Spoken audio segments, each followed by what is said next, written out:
الصوم لله يجزي كيف شاء به نحمده ونصلي على رسوله الكريم اما بعد بسم اللہ الرحمن الرحیم۔ معزز خواتین و حضرات، السلام علیکم ورحمۃ اللہ وبرکاتہ۔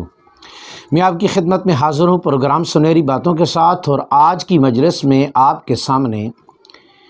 روزے داروں کو اور تراویح پڑھنے والوں کو عید والے دن اللہ جل جلالہ کی ذات کیا انعام عطا فرماتے ہیں،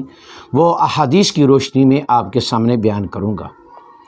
نبی کریم صلی اللہ علیہ وسلم نے فرمایا کہ جب عید کا دن ہوتا ہے، اللہ جل جلالہ کی ذات اپنی نورانی مخلوق فرشتوں سے فرماتے ہیں، آپ زمین پر اتر جائیے، راستوں میں، چوکوں میں، چوراہوں میں کھڑے ہو جائیے اور میرے بندوں کو مخاطب کر کے فرمائیے کہ اے اللہ کے بندو، اللہ رب العزت کی طرف چلو جو بہت عطا کرنے والا ہے اور بہت زیادہ معاف کرنے والا ہے۔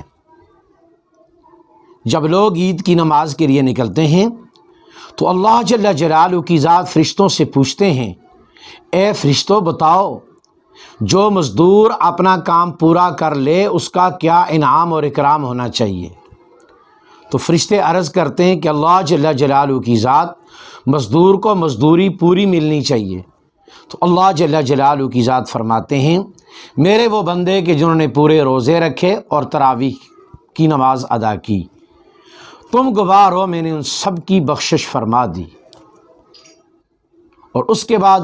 اللہ جل جلالہ کی ذات فرماتے ہیں، مجھے میری عزت اور میرے جلال کی قسم، آج کے دن تم مجھ سے جو بھی مانگو گے اس اجتماع میں اپنی آخرت کے اعتبار سے میں وہ تمہیں عطا کر دوں گا، اور دنیا کے اعتبار سے جو مجھ سے مانگو گے اس میں تمہاری مصلحت دیکھوں گا، جو مانگو وہ عطا کر دوں، یا کوئی مصیبت کو ٹال دوں، یا اس کا ثواب آخرت میں ذخیرہ کر دوں۔ آخرت کے بارے میں جو بھی مانگو گے اللہ پاک عطا کریں گے، اور دنیا کے بارے میں اس کی مصلحت کو دیکھیں گے۔ اس کے بعد اللہ جل جلالہ ایمان والوں سے مخاطب ہوتے ہیں اور فرماتے ہیں، اے میرے بندو، تم میرے حکموں کو کبھی نہ چھوڑنا، میں تمہارے عیبوں پر پردہ ڈالتا رہوں گا، اور مجھے میری عزت اور جلال کی قسم میں تمہیں کبھی بھی کافروں کے سامنے رسوا نہیں کروں گا۔ اور اس کے بعد اللہ جل جلالہ کی ذات ایمان والوں سے مخاطب ہو کے فرماتے ہیں، بخشے بخشائے گھروں کو چلے جاؤ، تم نے مجھے راضی کیا اور آج میں تم سے راضی ہو گیا ہوں۔ جب فرشتے اس انعام اور اکرام کو جو افطار کے دن، عید الفطر کے دن جو ایمان والوں کو ملتا ہے، اس پر اتنے خوش ہوتے ہیں کہ ان کی خوشی کی انتہا ہو جاتی ہے۔ تو لہٰذا ایمان والوں، خوش قسمت ہیں وہ لوگ کہ جنہوں نے 30 روزے رکھے، خوش قسمت ہیں وہ لوگ کہ جنہوں نے رمضان المبارک کی راتوں میں 20 رکعت تراویح پڑھی، ان کے لیے اتنے بڑے بڑے انعامات ہیں۔ فرشتوں کو آسمانوں سے اتارنا اور ان سے پوچھ کے پھر اجر کے وعدے کو پورا فرمانا، اور پھر اپنی عزت اور جلال کی قسم اٹھا کر ایمان والوں کے لیے عطاؤں کا اعلان کرنا، اور پھر ان کے سارے گناہوں کو معاف کر کے ان کو اس طرح گناہوں سے پاک کر دیا گیا جس طرح آج ماں کے پیٹ سے پیدا ہوئے۔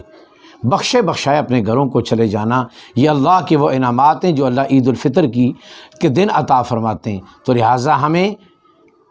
اہتمام کے ساتھ روزے اور تراویح اور پھر عید الفطر کا دن اللہ کی کبریائی اور بڑائی کی آوازوں کے ساتھ آتے اور جاتے پڑھتے ہوئے ان اللہ کے انعامات کو ذہن میں رکھ کر اگر ہم اس دن کو گزاریں گے تو یہ دن ہمارے لیے بہت ہی زیادہ خوشی کا، بخشش کا، عنایت کا باعث بن جائے گا۔ اللہ امت مسلمہ میں سے ہر ایک مسلمان کو یہ دن نصیب فرمائے۔ السلام علیکم ورحمۃ اللہ وبرکاتہ۔